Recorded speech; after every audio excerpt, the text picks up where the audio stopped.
사도신경으로 우리의 신앙을 고백합니다. 전능하사 천지를 만드신 하나님 아버지를 내가 믿사오며 그 외아들 우리 주 예수 그리스도를 믿사오니 이는 성령으로 잉태하사 동정녀 마리아에게 나시고 본디오 빌라도에게 고난을 받으사 십자가에 못 박혀 죽으시고 장사한 지 사흘 만에 죽은 자 가운데서 다시 살아나시며 하늘에 오르사 전능하신 하나님 우편에 앉아 계시다가 절로서 산자와 죽은 자를 심판하러 오시리라. 성령을 믿사오며 거룩한 공회와 성도가 서로 교통하는 것과 죄를 사하여 주시는 것과 몸이 다시 사는 것과 영원히 사는 것을 믿사옵나이다. 아멘. 찬송가 191장입니다.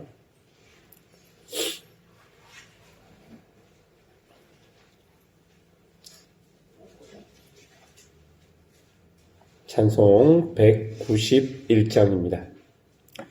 내가 매일 기쁘게 순례의 길 행함은 주의 팔이 나를 안보함이요 내가 주의 큰 복을 받는 참된 비결은 주의 영이 함께함이라.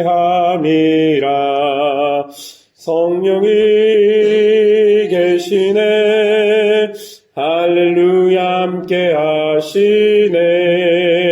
좁은 길을 걸으며 밤낮 기뻐하는 것 주의 영이 함께 함이라. 전에 죄에 빠져서 평안함이 없을 때 예수 십자가의 공로 힘입어 그 발 아래 엎드려 참된 평화 얻음은 주의 영이 함께함이라. 성령이 계시네 할렐루야 함께하시네. 좁은 길을 걸으며 밤낮 기뻐하는 것 주의 영이 함께함이라. 나와 동행하시고 모든 염려하시니 나는 숲의 새와 같이 기쁘다. 내가 기쁜 마음으로 주의 뜻을 행함은 주의 영이 함께함이라. 성령이 계시네 할렐루야 함께하시네. 좁은 길을 걸으며 밤낮 기뻐하는 것 주의 영이 함께함이라. 세상 모든 욕망과 나의 모든 정욕은 십자가에 이미 못을 박았네. 어두운 밤이 지나고 무거운 짐 벗으니 주의 영이 함께함이라. 성령이 계시네 할렐루야 함께하시네. 좁은 길을 걸으며 밤낮 기뻐하는 것 주의 영이 함께함이라. 아멘. 오늘 우리에게 주시는 하나님의 말씀은 사도행전 8장 9절에서 25절까지의 말씀입니다. 사도행전 8장 9절에서 25절까지의 말씀, 우리 한 절씩 교독하시고 마지막 절 함께 읽겠습니다. 9절입니다. 그 성에 시몬이라 하는 사람이 전부터 있어 마술을 행하여 사마리아 백성을 놀라게 하며 자칭 큰 자라 하니 인선부터 높은 사람까지 다 따르며 이르되 이 사람은 크다 일컫는 하나님의 능력이라 하더라. 오랫동안 그 마술에 놀랐으므로 그들이 따르더니 일일이 하나님의 나라와 및 예수 그리스도의 이름 전도하고 남녀가 다 세례를 받으니 시몬도 믿고 세례를 받은 후 전심으로 빌립을 따라다니며 그 나타나는 표적과 큰 능력을 보고 놀라니라. 예루살렘에 있는 사도 가말리엘도 하나님의 말씀을 받았다함을 듣고 베드로와 요한을 보내매 그들이 내려가서 그들을 위하여 성령 받기를 기도하니 이는 아직 한 사람에게도 성령 내리신 일이 없고 오직 주 예수의 이름으로 세례만 받을 뿐이더라. 이에 두 사도가 그들에게 안수함에 성령을 받는지라.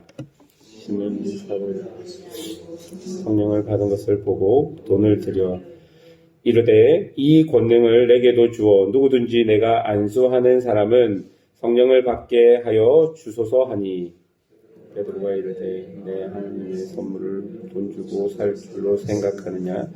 내 은과 함께 망할지어다. 하나님 앞에서 내 마음이 바르지 못하니 이 도에는 내가 관계도 없고 분깃될 것도 없느니라. 그러므로 넌 감을 회개하고 주께 기도하라. 혹 마음에 품은 것을 사하여 주시리라. 내가 보니 너는 악독이 가득하며 불의에 매인 바 되었도다. 시몬이 대답하여 이르되 나를 위하여 주께 기도하여 말한 것이 하나도 내게 임하지 않게 하소서 하니라. 함께 읽겠습니다. 두 사도가 주의 말씀을 증언하여 말한 후 예루살렘으로 돌아갈새 사마리아인의 여러 마을에서 복음을 전하니라. 아멘. 박해로 흩어진 교회는 자신들이 있는 곳에서 복음을 증거하기 시작합니다. 오늘 본문은 그 중에 빌립 집사가 있었던 사마리아에서 일어난 일을 기록하고 있습니다. 여러분이 다 알고 있다시피 사마리아는 예수님 때부터 유대인들에게는 부정한 땅이라고, 타락한 땅이라고 생각되었던 곳입니다. 그런데 그곳에 복음이 증거된 것입니다. 복음이 증거되기 전에 그곳의 상황을 한번 살펴보면 9절에 보면 시몬이라는 마술사가 나옵니다. 이 시몬은 스스로 자신을 큰 자로 여기며 사람들을 마술로 미혹했던 사람입니다. 그래서 그곳의 사람들은 시몬을 하나님의 위대한 능력을 가진 자로 알고 있었습니다. 그런 상황 속에서 예루살렘의 박해를 피해 빌립은 이곳으로 오게 되는 것이죠. 그리고 빌립은 그곳에서도 여전히 복음을 전합니다. 12절과 13절을 보면 빌립이 하나님의 나라 및 예수 그리스도의 이름에 관하여 전도함을 그들이 믿고 남녀가 다 세례를 받으니 시몬도 믿고 세례를 받은 후에 전심으로 빌립을 따라다니며 그 나타나는 표적과 큰 능력을 보고 놀라니라 라고 기록합니다. 하나님이 없는 곳 같은 그 사마리아 땅에 이제 하나님의 말씀으로 세례를 받고 하나님이 보여주시는 기적들로 인하여 그 땅에 거짓된 미혹이 아닌 복음의 참된 자유가 일어나게 된 것입니다. 사랑하는 여러분, 복음은 이렇게 능력이 있는 것입니다. 복음을 믿고 그 복음대로 살고 그 복음을 전하면 하나님께서는 자유와 해방 그리고 그 복음의 기쁨과 은혜들을 우리에게 주시고 그리고 그 복음이 전해진 곳에 있게 되는 것입니다. 이처럼 복음의 능력이 버려진 땅 같은 사마리아를 덮게 되는 것이죠. 14절을 보십시오. 예루살렘에 있는 사도들이 사마리아도 하나님의 말씀을 받았다 함을 듣고 베드로와 요한을 보내매라고 기록합니다. 여러분, 이 구절에서 굉장히 감동적인 부분이 무엇인 줄 아십니까? 예루살렘에서 사마리아를 위해 베드로와 요한을 보냈다는 것입니다. 예루살렘이라는 도시는 사마리아 땅에게는 가장 적대적으로 상징되어 있던 도시입니다. 같은 유대 땅 안에 있었지만 예루살렘에 사는 거의 대부분의 모든 유대인들은 사마리아 땅을 버려진 땅, 부정한 땅이라고 생각했기 때문입니다. 그런데 그곳에서 베드로와 요한을 사마리아를 위해 보냈다는 것입니다.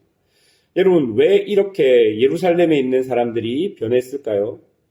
이미 유대교와 예수를 믿는 사람들이 모인 교회가 다른 것은 예수를 믿는 교회는 십자가 아래서 그 시대 유대인과 적대적인 관계에 있었던 세리와 이방 출신 유대인들이 교회 공동체 안에 있었고 또한 사회적인 약자인 어린이와 여자, 노예들이 공동체 안에서 한 상에서 한 떡을 떼고 있었기 때문에 이게 가능한 것이죠.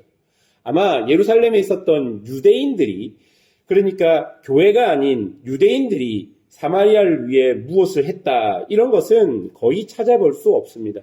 그러나 예루살렘에 있는 교회, 예루살렘에 있는 사도들은 이미 교회 공동체가 구성되면서 본인들이 원래 유대인으로서는 받을 수 없는 사람들이 예수 그리스도의 십자가 아래서 모두 함께 밥을 같이 먹을 수 있는 식당 공동체, 그러니까 네가 부정하다 부정하지 않다를 더 이상 논하지 않는 그리스도의 보혈로 모두가 깨끗이 씻김을 받았다라는 그런 마음들이 그들에게 있었기 때문에 예루살렘에 있는 사도들이 사마리아를 위해서 베드로와 요한을 보낼 수 있었던 것입니다. 예수님의 복음이 역사적인 이유로 갈라진 예루살렘과 사마리아를 이어낸 것입니다. 그렇게 사도들이 사마리아로 가서 그곳에 있는 사람들을 위해서 성령 받기를 기도할 때 놀라운 일이 일어납니다. 17절을 보시면 이에 두 사도가 그들에게 안수함에 성령을 받는지라.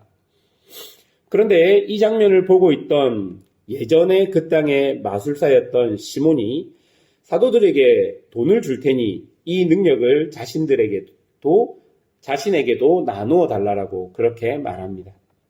시몬은 복음을 믿는 것 같았지만 사도들의 증언에 의하면 복음에는 관심이 없고 능력에만 관심이 있었다라고 기록합니다. 그러니까 본질보다는 비본질, 하나님이 원하시는 것보다는 자신이 원하는 것에만 관심이 있었던 것 같습니다. 이에 베드로가 말합니다. 20절부터 23절까지인데요. 한번 들어보십시오. 세번역 성경으로 읽어드립니다. 베드로가 그에게 말하였다. 그대가 하나님의 선물을 돈으로 사려고 생각하였으니 그대는 그 돈과 함께 망할 것이요. 그대는 하나님이 보시기에 마음이 바르지 못하니 우리의 일에 그대가 차지할 자리도 목도 없소. 그러므로 그대는 이 악한 생각을 회개하고 주님께 기도하시오. 그러면 행여나 그대는 그대 마음속에 나쁜 생각을 용서받을 수 있을지도 모르오. 내가 보니 그대는 악의가 가득하여 불의에 얽매여 있소. 라고 베드로가 이야기합니다. 베드로의 이 말은 지금도 복음을 오해하여 나의 민족과 나의 만족과 나의 원함을 이루어주는 것으로 생각하는 모든 성도들에게 똑같이 적용되고 있는 말일 것입니다. 사랑하는 여러분, 빌립과 베드로와 요한의 이 사도들의 모습과 마술사 시몬의 모습의 차이점이 보이십니까? 본문에서는 시몬이 행한 기적을 마술이라고 말합니다. 그리고 빌립이 행한 기적을 표적이라고 말합니다. 이것에는 엄청난 차이가 있습니다. 내가 행한 일들, 내가 만들었던 기적들이 누구를 드러내는가? 어떤 기적이 나를 드러낸다면 그것은 그냥 단순히 기적일 것입니다. 그런데 기적이 나를 드러내는 것이 아니라 우리 구주 예수님을 드러낸다면 그것은 기적이 아닌 표적이 되는 것입니다. 시몬과 빌립의 차이는 기적과 표적의 차이일 것입니다. 사랑하는 여러분, 우리가 똑같은 복음을 믿고 있지만 이 복음의 능력 아래 있을 때 우리의 모든 기적은 사실은 표적이 됩니다. 우리의 모든 삶은 사실은 표적이 된다는 것입니다. 시몬과 같이 그냥 단순히 어떤 종교에서 나오는, 이 기독교에서 나오는 복받는 것 혹은 이 기독교에서 나오는 여러 가지 기적만, 우리가 그런 비본질만 쫓고 있다면 그것은 단순히 기적입니다. 하나님이 우리에게 원하시는 것은 우리의 모든 삶이 예수 그리스도를 드러내는, 하나님의 뜻을 드러내는 표적이 되기를 원하시는 것입니다. 오늘 우리의 삶에서 복음의 능력이 나타나서 오직 우리 구주 예수 그리스도의 모습과 그리고 그 그리스도께서 하나님의 뜻을 이루어내기 위해 받는 고난과 핍박과 아픔과 근심과 번민들이 우리를 통해서 드러난다면 그 모든 것들은 바로 표적이 된다는 것입니다. 오늘 본문을 통해 우리가 받아야 될 교훈은 똑같은 복음 안에 있지만 이 복음이 우리 안에 역사할 때 우리의 삶은 예수 그리스도를 나타내는 표적이 되는 삶이 된다는 것을 여러분 믿으십시오. 그리고 우리가 믿는 이 기독교 안에 정말로 본질이 아닌 비본질을 쫓아가며 잘못된 길로 가는 일들도 일어난다는 것을 기억하십시오. 그래서 내 삶에서는 오직 복음의 능력이 제대로 나타나고 하나님과 복음, 예수 그리스도를 오해 없이 믿음으로 정말로 능력 있는 삶을 살 수 있는 그런 은혜가 우리 성도들에게 일어나기를